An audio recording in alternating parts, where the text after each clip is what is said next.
You are knowing what you are wanting. You've come for clarity. Best thing ever. When you don't have contradiction in your thought, then you have clarity. When you say, I want this, however, it hasn't come yet, that's not clarity, that's resistance. When you say, I like this about it, but not this about it, that's sifting and sorting, but it's not clarity. It might be the beginning of clarity, and it might be necessary to the clarity that comes later, because sometimes you have to move about a bit in order to become clear. But clarity is the same vibrational nature that appreciation is, or love. Sometimes when people say, I love you, or do you love me, they're more focused upon the absence of the love than they are the presence of it. And so rather than just throwing these emotional words around, we would like to explain briefly, because we know you're mostly up to speed with us. We'd like to explain briefly that your emotions are always your indicator, an indicator that the more sensitive to your emotion you are, the better. Your emotions are your indicator of your clarity. They are your indicator of your alignment with your broader perspective. And that's the part that does sometimes require some explanation, because most don't understand how emotions can even exist. Most people don't realize that they live in a vibrational world and that they themselves are you are emanators of vibration. But you are also, just to complicate it a little more, you are also more than you sitting here in this body. You are source energy at the same time that you are you sitting here in this body. And there is an ongoing eternal connection between you and you while you're here in this physical body. In other words, you were source energy before you presented yourself here. And even though a part of who you were as non-physical energy did come into this body, the larger part of you remains as that source of the energy that is you.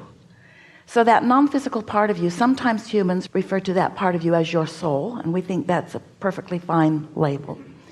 But it's this never-ending, ongoing energy stream that comes to you in your physical body from source energy. And so that part of you is active and present and aware of what you're thinking about in any moment you're thinking about anything. So the easiest way to say it is, when you are having a conversation with someone, and in that conversation you have an opinion about something, your inner being is involved in that conversation too and has an opinion about it. And your emotions are the alignment or resistance, the sameness or difference between how your inner being feels about whatever it is you're focused upon in the now and how you feel about it. It's important to understand that even though your inner being is what you want to call non-physical, because you can't see or hear or smell or taste or touch that, your inner being is still present in the now. It's like Esther remembers the first time that they went to Australia, and it was very odd to call back to the office because it was yesterday back there. And Esther would say to them, well, we're living your future and you're going to like it when you get there. But of course, it was all now. It was all now. She was pretty sure that she was talking in real time to those who were back at the office. And so we want you to focus the same way about your inner being. Your inner being is focused in your now. And the emotion that you feel is about that vibrational variance or not. So when you feel clarity, you're right on vibrational pitch with your inner being. When you feel clarity, you're right there. When you feel confusion, you're looking at something different than your inner being is. When you feel love, you're right there with your inner being. When you feel hatred or anger, no.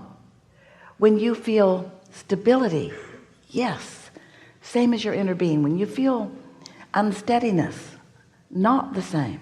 And so your emotions will help you to know. We think it is an important thing to know, because it would be like having all of these resources of love and knowledge and not utilizing them. Just say, no, I'm out on my own. I'm out on the raw and ragged edge on this. It would be like knowing things that you deliberately don't focus into being just because you thought you'd wing it. It would be like getting in your car and putting blindfolds on and say, I've driven to work for 10 years. Surely I can make it without looking where I'm going. It would be like getting your toaster on your counter in your kitchen and putting the bread in it, pushing it down, but refusing to plug it in. I just don't think I need that extra bother. So you go through all the motions. You still carefully take the bread out and unwrap it and put it in the little slots and push it down and wait and wait and wait. But you don't get toast. You get bread. And so we know it may seem like a silly analogy, but from our perspective, that's how a good number of the people of your planet are living.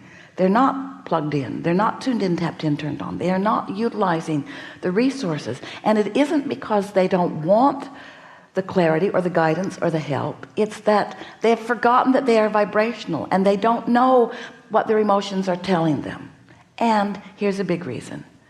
Most are reacting to a condition rather than choosing the way they mean to feel. So these are the things that we like to talk about with you, because we want to help you to find that steady place that is really you.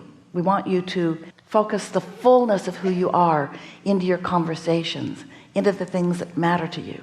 Because while you may not remember it, you are a powerful creator, and you came into this leading edge time-space reality because you understand that this is the leading edge, that all that has come before is focused out here on this leading edge with you, that the combination of those of you who are living here together are going through this contrast, through this variety, and from it you are each individually and therefore collectively coming to your leading edge conclusions about what would be an improvement.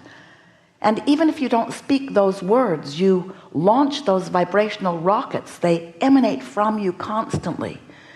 And those vibrational rockets in this vibrational atmosphere create a vibrational reality that really is present tense. It doesn't seem like it's present tense to those of you who are translating through your physical senses, because this early rocket of desire hasn't manifested. It hasn't been translated by you or realized by you through your physical senses, but it exists and it is real time. It is now. But from your perspective, there is more that will happen with this desire that you have given birth to before you can see it or hear it or smell it or taste it or touch it, before it is mature enough, maybe, but mostly before you are of the vibrational frequency of readiness to see it.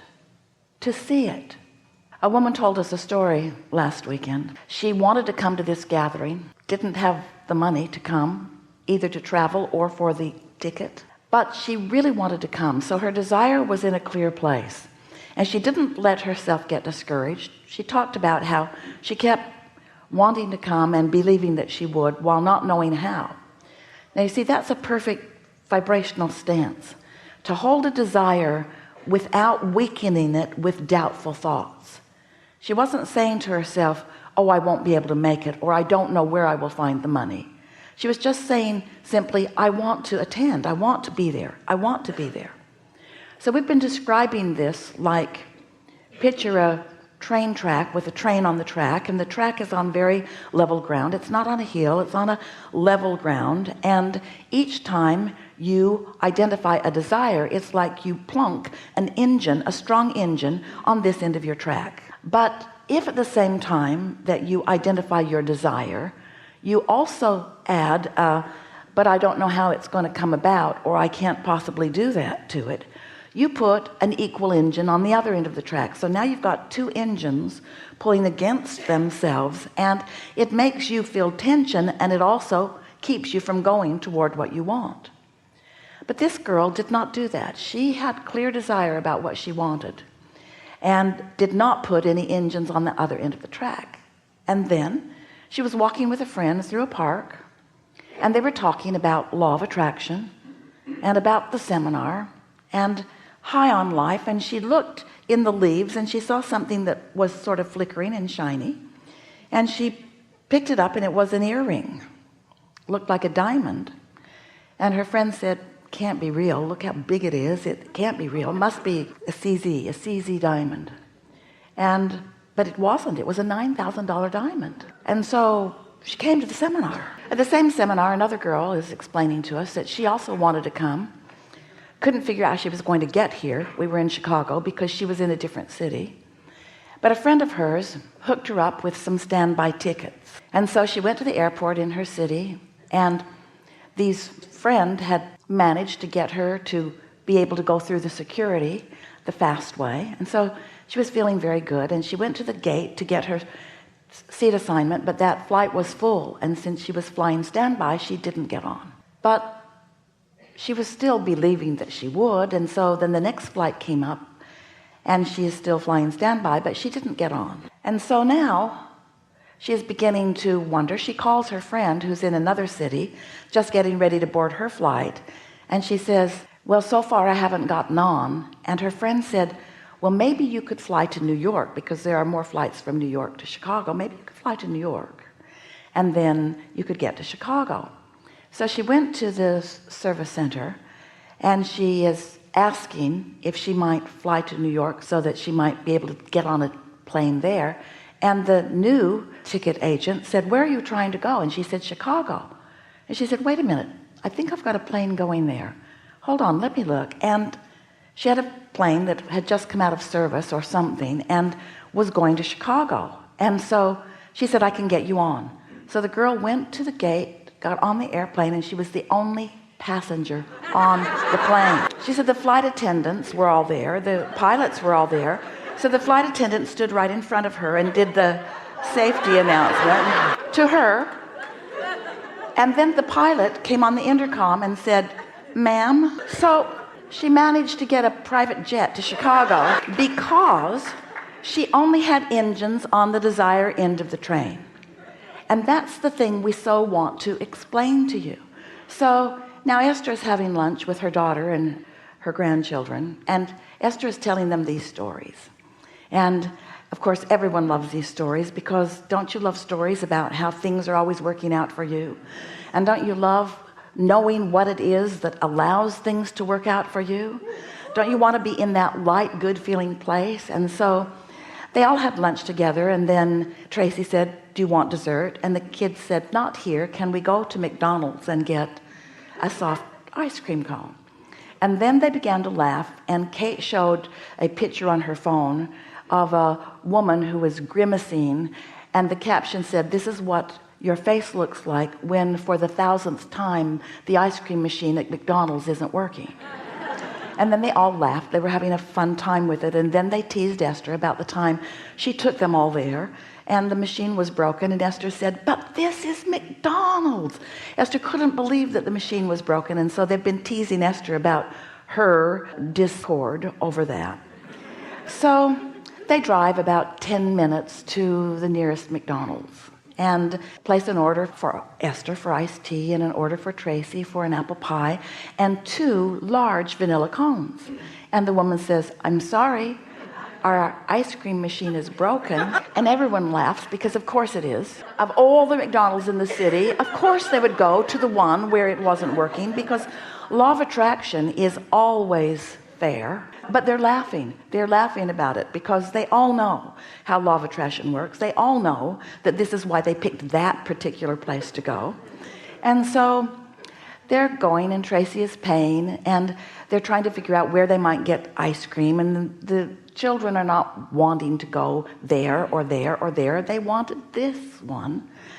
And so Esther said to the woman, as she is giving the change back to Tracy, oh, and we would also like 2 large vanilla cones. And the woman said, oh, but you didn't pay for them. They're $1.40 each. And Tracy is looking at her mother like, have you lost your mind?